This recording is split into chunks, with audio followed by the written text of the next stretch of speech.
Hello दोस्तों, supine hypotension syndrome meaning समझ लेते हैं एक बार।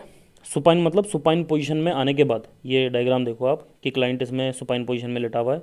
सुपाइन पोजीशन में आने के बाद में हाइपोटेंशन होने लग जाना, हाइपोटेंशन मतलब बीपी का कम होने लग जाना। साथ साथ में एक वर्ड है सिंड्रोम, सिंड्रोम मतलब ग्रुप ऑफ सिम्टम। तो क्लाइंट के सुपाइन पोजीशन में लेटने के बाद में हाइपोटेंशन के साथ में अदर सिम्टम्स भी अगर इंक्लूड होने लग जाएं तो उसको बोलते हैं सुपाइन हाइपोटेंशन सिंड्रोम, जो कॉमनली प्रेगनेंसी के टाइम देखने के लिए मिलता है। अब ये प्रेगनेंसी के टाइम क्यों देखने के लिए मिलता है, डायग्राम की हेल्प से समझते हैं। ये देखिए कि जो यहाँ पे फीमेल का एक ये यूट्रस शो किया गया। यूट्रस के साइड में वेन्स होती हैं जिसको बोलते हैं हम inferior vena cava. Inferior vena cava जो राइट साइड की लोकेशन में देखने को मिलती है।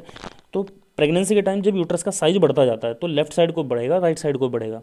लेफ्ट साइड को बढ़ेगा तो सर्कुलेटरी सिस्टम को ज़्यादा डिस्टर्ब करता नहीं है, लेकिन जब ये राइट साइड को तरफ बढ़ने लग जाता है तो राइट साइड की तरफ बढ़ने के साथ में इन्फीरियर वेना को कंप्रेस करने लग जाएगा।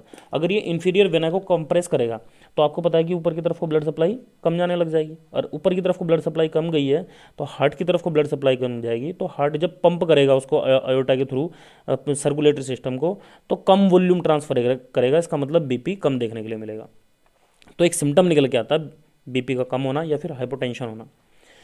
हाइपोटेंशन होने की वजह से बाकी सिम्टम क्या आएंगे, ब्लड सप्लाई ऊपर की तरफ को कम जा रही है तो ज़्यादा ब्लड कहाँ पे कलेक्ट है, लोअर एक्सट्रीमिटी में। लोअर एक्सट्रीमिटी में कलेक्ट है, इसका मतलब फीमोरल वेंस जो ऊपर की तरफ को इन्फीरियर वेना के में जुड़ती है, तो फीमोरल वेंस के अंदर ब्लड का वॉल्यूम इंक्रीज होने लग जाता है, जिसकी वजह से फीमोरल वेन प्रेशर बढ़ जाता है।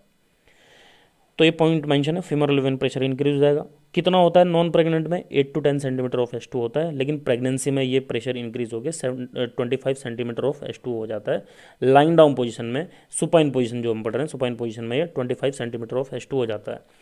लेकिन प्रेगनेंसी में ही जब क्लाइंट का हम ऑब्जर्व करते हैं स्टैंडिंग पोजीशन में, जब वो खड़ा हो जाए तब ये pressure 80 to 100 centimetre of H2O हो सकता है। नेक्स्ट थर्ड पॉइंट डिस्कस कर रहे हैं हम, फीमोरल वेन प्रेशर बढ़ा, ब्लड वॉल्यूम इंक्रीज हुआ, तो ब्लड वॉल्यूम इंक्रीज होने के साथ में ब्लड में जो भी प्लाज्मा है उसका लेवल बढ़ने लग जाता है, तो जिसकी वजह से हाइड्रोस्टेटिक प्रेशर बढ़ जाता है। अगर हाइड्रोस्टेटिक प्रेशर बढ़ा है तो हाइड्रोस्टेटिक प्रेशर बढ़ने की वजह से ये फ्लूइड बाहर की तरफ को लीकेज आउट होने लग जाता है।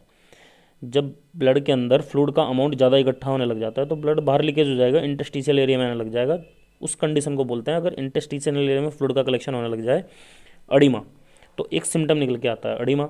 अदर सिम्टम, बाकी क्या सिम्टम हो सकते हैं, अगर ये ब्लड स्टेसिस होने लग जाए लोअर एक्सट्रीमिटी में, कंटिन्यू ऊपर की तरफ को ना जाए, तो बाकी सिम्टम आएंगे वेरिकोज वेन, पाइल्स, डीवीटी, ये सब कुछ कॉमन सिम्टम आ सकते हैं। ये जनरली होता है सुपाइन पोजीशन में लेटने के बाद में। अगर मदर राइट साइड की पोजीशन लेने लग जाए, राइट साइड की पोजीशन का मतलब है कि यूट्रस इन्फीरियर वेना के वहाँ पे और ज़्यादा कंप्रेशन डालेगा, तो मतलब जो सिम्टम है ये और ज़्यादा बढ़ने लग जाएंगे, एग्रीवेट होने लग जाएंगे, तो सिम्टम और ज़्यादा आने लग जाएंगे। तो इन सब चीज़ों को रिलीव करने के लिए मदर को हम एजुकेट करते हैं कि आप लेफ्ट साइड की पोजीशन लो। लेफ्ट साइड की पोजीशन का मतलब क्या है कि जो यूट्रस होगा वो टिल्ट रहेगा, लोकेशन डाउन साइड में रहेगी, जबकि इन्फीरियर वेना की केवा की पोजीशन थोड़ी सी अप रहने वाली है। तो इसलिए हम पोजीशन देते हैं लेफ्ट लेटरल पोजीशन, या फिर हम क्या करते हैं राइट साइड में, राइट साइड के पेशेंट के बटक्स के नीचे हम पिलो लगा देते हैं, टिल्ट कर देते हैं मदर को 15 to 30 डिग्री, जिससे कि यूट्रस डाउन साइड में रहेगा और ब्लड ऊपर की तरफ को क्लियर जा सकेगा, बाकी जिससे कि बाकी सिम्टम नहीं आएंगे।